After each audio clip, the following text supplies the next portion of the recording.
All right. Welcome back to Talk About Strange. How you doing this evening?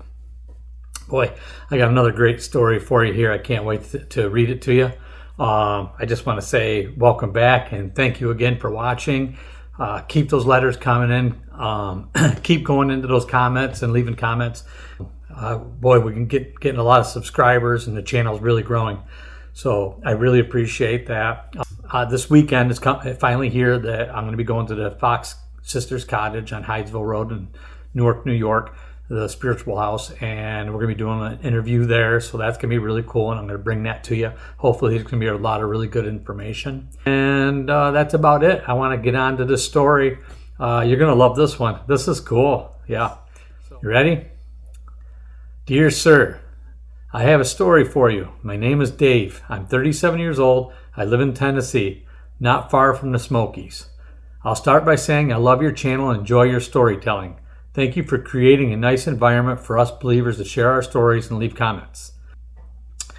All right, about my story. I hope you like history because the story goes back some. Just so you know up front, I'm a true believer. There is a story that has been passed down through my family for almost 200 years, or around 200 years.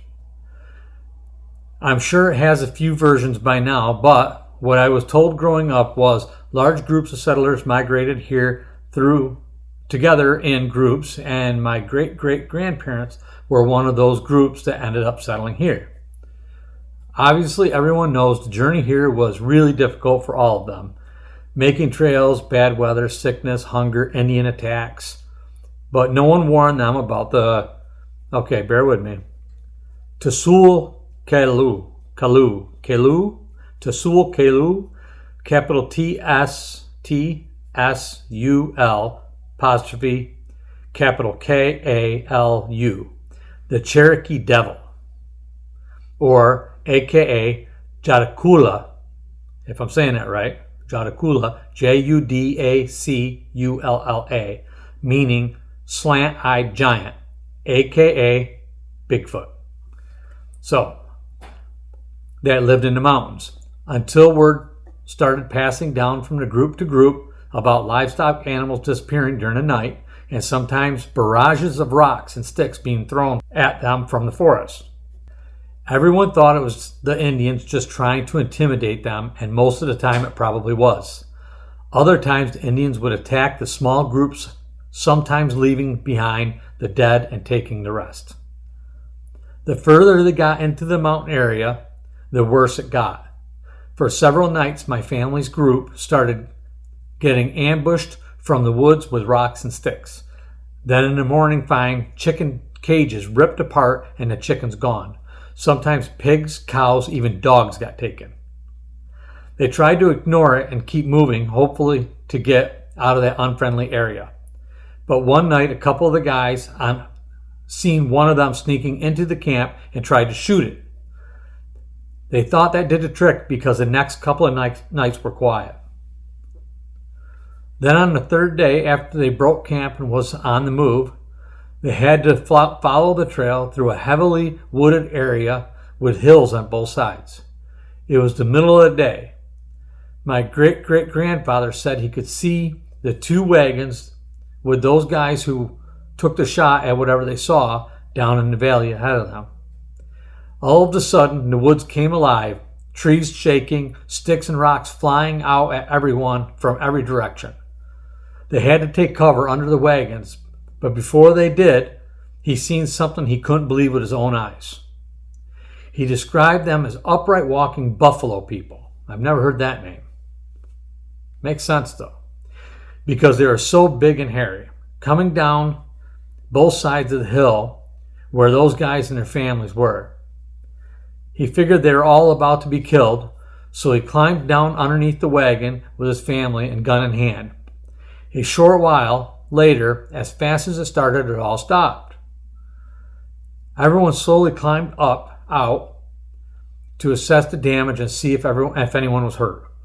For the most part, some people got bruised up and lost most of their food and livestock. I'm crawling across the table here. But the two wagons ahead were completely annihilated. Smashed into pieces, the two men included. Their women were drugged from the wagon and beaten, but not killed. Their kids were gone.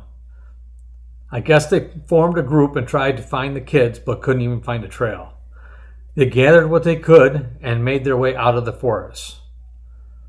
When they came out on the other side, they seen a group of Cherokee Indians off in the distance watching them for a while, but eventually rode off. Eventually they found out that they weren't the only group this happened to and what those things were, according to local tribes. They also found the Indians had trouble with them also over hunting the area and sometimes attacking them and taking their animals. With all this said, you would think my family would have kept going, but no, they settled here. So it looks like my family to do. So you might think they would stay out of the woods, right? Nope. I come from a long line of hunters, all of which, at one time or another, through the decades, have had some sort of run-in with these things, but never violent. We've had our share of rocks thrown at us and hear them whooping back and forth. I seen my first one last year out bow hunting. I was in my blind with the string drawn down on a sweet 8-point buck, when out of nowhere a big-ass rock smashed that deer right in the rib cage and down it went. By the time it could get back up, this big hairy beast of a thing ran up, grabbed it by the antler with one hand and shook it like a rag doll, then tossed the deer over his shoulder and walked away like it just stopped in for a quick snack. I was afraid he might hear my heart thumping. I didn't even dare release my breath or undraw the bow until he was gone. But you know what? I can't wait to get back out there. All these years I've never seen one. I might never see one again. I don't know of anyone getting hurt lately, so why start worrying now? Thank you again. Share this if you want to. If you don't, that's okay too. But consider reading some of those comments for us. Yeah, I will do that, Dave. Dave out. I like that. Dave out. All right. Man, that was great, right? What do you think, guys? I love it. Good story. Man, history lesson built in there too. I really appreciate that. If any of you guys got any stories like this, please send them in. I mean, I love it. This is cool. I love sharing stuff like this. You don't get to hear too much about happenings, in Western times. I mean, this is back with the settlers all moving in and stuff. And I am a major history buff. I love history.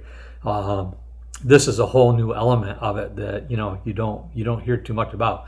Anyway, yeah, that's really cool. Thank you so much for sending that in.